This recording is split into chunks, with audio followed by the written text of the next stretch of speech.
উত্তরবঙ্গের প্রবেশদ্বার সিরাজগঞ্জের মহাসড়কে সকাল থেকে যানবাহনের চাপ থাকলেও দুপুর গড়াতেই তা কমতে শুরু করে। তবে এই পথে ছিল না কোনো যানজট, ফলে যাত্রীদেরও পোহাতে হয়নি ভোগান্তি।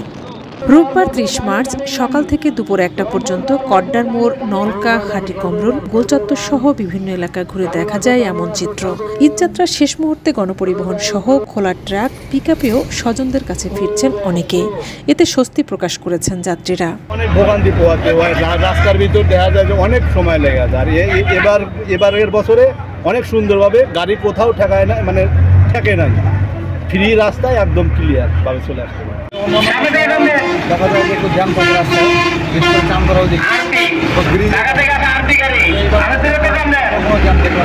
মানে অন্যান্য আসার সময় লাগে বেশি, এবার আসতে কম সময়ের মধ্যে আসার কথা।